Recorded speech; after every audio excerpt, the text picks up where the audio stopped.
Hey everyone, so when you apply for a credit card, how confident are you in getting approved? 100%, 25%, 50%? Do you even care about the card issuer's rules? Are you even aware of them? So in this video, I'm going to discuss my credit card success rate, denied or approved in the last year or two, some credit card issuer rules that you need to be aware of, and also what are the most prevalent denial reasons in the credit card game. Anyway, let's discuss. All right, so let's start with the top here. For example, I went on my Experian here and well, since May 2023, I had 15 inquiries.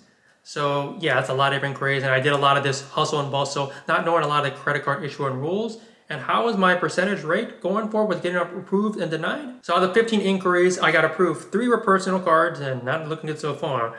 I got the Surpass card, I got the Discover It card, and I got the Barclays Red Aviator card approved.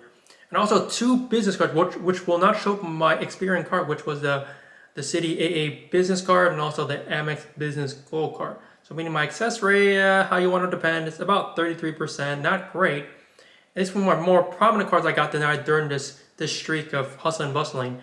I wanted to point out here I got denied the Capital One Saver 1 due to a lot of inquiries on this date here.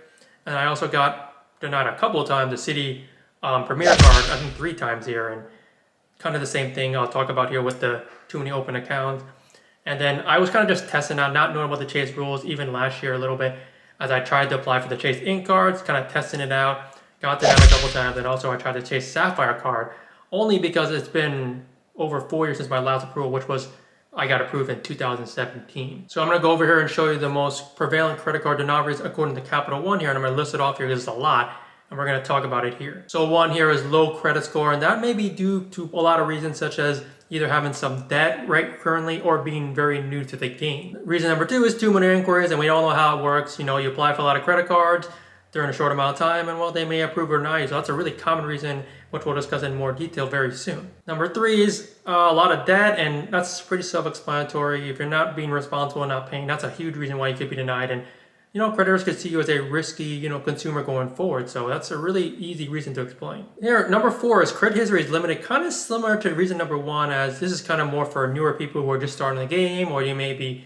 under the age of 18. So that makes sense too, as you really don't want to get too many cards, especially when you're just starting the credit card game. Number 5 is insufficient income. And as you know, like I said, this can apply really, like I said, you're a risk for the creditors, because if you don't have a job or you don't make as much money to pay your debts, or high risk customers, so that's a good reason to be denied for a credit card. Reason number 6, too young to apply. As for credit card, you need to be at least 18 to apply for some credit cards, at least depending on the credit card issuer rules, and depending on some other rules, 21 if you want to be co-signed. So that's a pretty easy reason to be denied for, and definitely just make sure to do your research. So number 7 is called charge off on report, which just kind of due to the definition here basically means if you haven't made a required payment in 6 months, with that, not making a payment in 6 months really shows you're a risky customer, and you're probably not going to get, approved a credit card anytime soon. Number 8 is application that was filled incorrectly, and you may be surprised. This actually probably happens a lot more than you think. But the good thing is that sometimes some issuers will give you a chance to kind of right your wrong, and some will just flat out deny you. So yeah, gotta make sure you read their application rules and information you need to get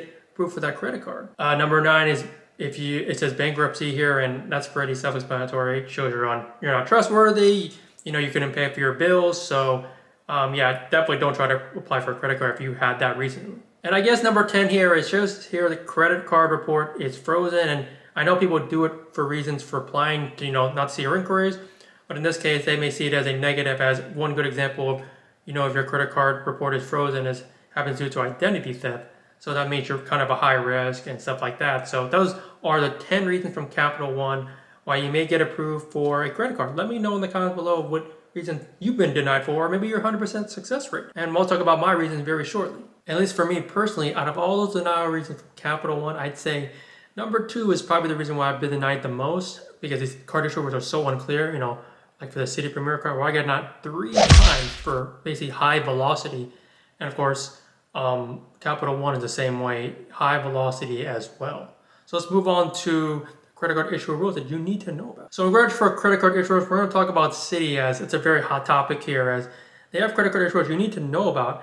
As I told you, I got denied 3 times. I tried it very, very quickly and recently. For at least the first one early in May when I got denied, it was definitely due to the high velocity. But in regard for the other 2 after that, There's a rule for Citi you need to know. So at least for May, I definitely got denied, probably because I got 2 cards approved recently, which was the Bilt card and also the Surpass card in corresponding months. So for the corresponding months for the Citi Premier, I got denied due to the 265-day rule, which basically means if you try to apply for Citi cards within that time period, you will be automatically denied. So that's pretty easy to know, and definitely should be aware of it with Citi and their credit card. And oh yeah, also Citi has a 1 for 48 rule, which is very similar to Chase and Capital One, which basically means you can only get approved some of these Citi cards here once per a 48 months, just like with Chase and their Sapphire cards, once per 48 months, and Capital One also follows suit with the 1 for 48 rule. So definitely need to be aware in case you apply for another one of those card issuer cards.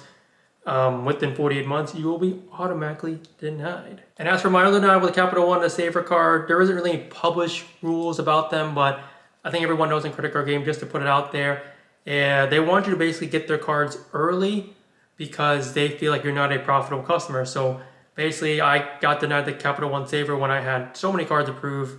Even though I have the Capital One Venture X, I had it for a couple months at that time, but because I was kind of on fire with Velocity, I got denied. So if you want to get Capital One cards or like Chase card, definitely get them early in the game, as data points do show you will get denied basically as you've gotten more credit cards in your credit card journey. Anyway, that's it for the video. Please let me know what you think about, credit card success rate. How many times have you been approved? 100%? Are you perfect? 25% like me around there?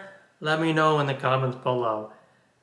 And make sure to hit that like button, subscribe, share my content going forward, as I'm trying to reach 2,000 subscribers for the end of the year. As I say in all my videos, life is short, travel more one, and stick around for some clips from my Japan trip I took in October. Anyway, I'll see you all in the next one.